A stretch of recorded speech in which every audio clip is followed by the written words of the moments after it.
Well, I'm back again on THT for THC. I think at this point I'm going to talk about briefly about choice, uh, the pro-life movement and the pro-choice movement. Um, I've been pro-choice for ever since my teenage years. As soon as I kind of understood, you know, where pregnancies came from. And in the late 60s, I read The Population Bomb by Paul Ehrlich, and it made me a strong advocate for population control because there just isn't enough resource on the planet to support all of the humans that are living here now in a sustainable way. In other words, we have to deplete non-replenishable natural resources to allow the humans living on the planet today to live happy and meaningful lives. Well, since they're, according to me and Paul Ehrlich and the people at the Population Connection, and most people that have considered the issue of population at to any depth realize that there are too many people already, and our numbers are ever increasing. If there were only 1 billion people on the planet, billion humans, like there were in about 1800, then even using fossil fuels the way we use them today would probably have a nearly negligible effect over the course of a few centuries, because each one of us would only use so much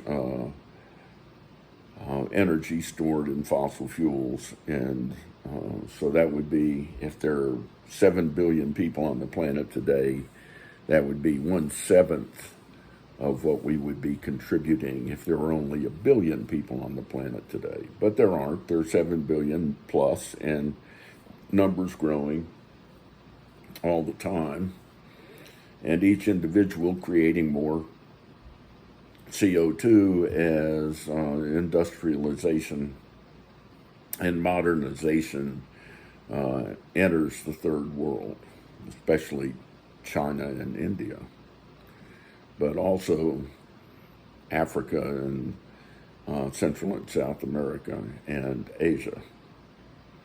The United States population, except for immigration, is fairly stable. Population of other nations other third world nations is still increasing rather rapidly. And the amount of fossil fuel used by each individual in those nations is also increasing as time goes by. So somehow or another, we need to control population. If we already have too many humans on the planet to sustain human life in a desirable way, then obviously it would be a good idea to have fewer people. And certainly, if it's a good idea to have fewer people, then it's a good idea to not have babies born that are not wanted. It would be nice if all pregnancies were planned, and most that go to term are planned, but at least in this country and the industrialized world. But even those that are unplanned may be wanted, and I see no reason why women that want to carry a pregnancy to term should not be allowed to do so.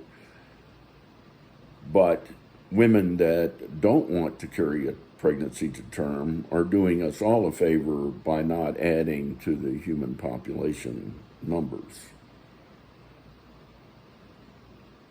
when I said that I am pro-life and pro-choice, what I was saying is that I am obviously pro-life. I'm a physician. I've spent my adult life trying to lessen the pain and suffering of my fellow humans. I've delivered several thousand babies. I was very active in obstetrics for 18 years. No longer doing obstetrics, but was a leading obstetrical provider here in Arkansas for 18 years. Also, a leading abortion provider here in Arkansas for, let me see, 35, 50, 15, 37 years, 38 years, 37 years.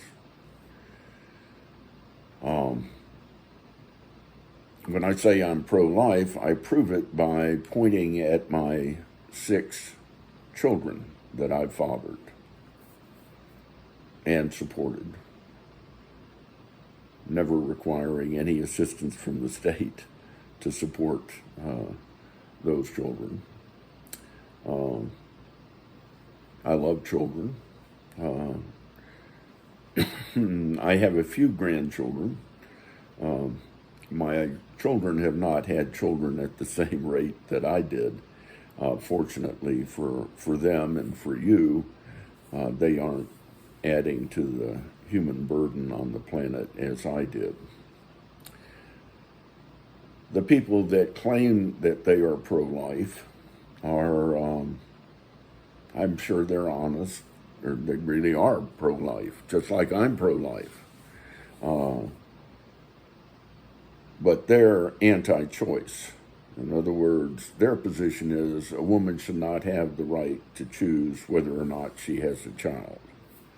That choice should be left up to them or the government. So their position is what I call an anti-choice position. I have a pro-choice position. We both have a pro-life position. I have resuscitated what I called peanuts, premature infants born prematurely, and have successfully stabilized them, helped them make it to an ICU where they were able to be provided for, and now many of them are healthy, functioning adults. And I'm proud of that work that I did. I'm proud of saving those, the lives of those peanuts, as I call them. And I'm also proud of the many lives I've saved of the women who sought and benefited from my care as an abortion provider. A statistic that isn't spoken of much, but needs to be spoken of much more, so I'm speaking of it now, is that for a white American woman, the chances of dying associated with pregnancy and childbirth and the postpartum period are 25 times greater than the chances of that same woman dying if she terminates her pregnancy in the first 2 trimesters. That is, before 24 weeks of gestation. So it's much, much, much safer for a white woman, a Caucasian woman in the United States, to terminate a pregnancy than it is for her to carry that pregnancy to term. Not only if she decides to carry the pregnancy, which I'm glad my mother decided to carry her pregnancy with me to term. She had, I found out much later in life, terminated 2 or 3 pregnancies before I came along. So I was the lucky embryo that made it. And I'm glad she carried that pregnancy to term. And I'm sure you're glad your mother carried her pregnancy with you to term. But in doing so, not only did she increased the risk of her dying dramatically, 25-fold, not 25%, 25-fold, assuming you're a white person. But she increased her risk of having all kinds of other problems, episiotomy problems, postpartum depression problems, gestational diabetes problems, hypertension problems, preeclampsia problems, and problems associated with stria gravidarum and vaginal laxity and urinary incontinence that just go along with carrying a pregnancy to term. All women that decide to carry a pregnancy to term, and God bless them for doing it, incur great risk, not just to their life, but to their well-being associated with that decision to have a child. I'm a man. I don't know if I would willingly take on that burden. But fortunately for my children, and for me also, my children's mothers made that decision and carried their pregnancies to term, and therefore I have wonderful, loving children. But they shouldn't have been forced to. And some of them had at previous times decided to terminate a pregnancy because the timing wasn't right for them to have a child at that time, and then later they went ahead and had a child that happened to be fathered by me. God bless them. But they should not ever have been forced to risk their life and their physical well-being to be forced to have a child. Forced birth is a form of slavery, because once the child is here, the vast majority of mothers will dedicate much of the rest of their life to the well-being of that offspring. A woman shouldn't be forced to decide to become that form of indentured servant. It is not the right of me or you or the society at large to force a woman to accept the serious and real risks of pregnancy and childbirth. It is not our right to force women to carry pregnancies to term.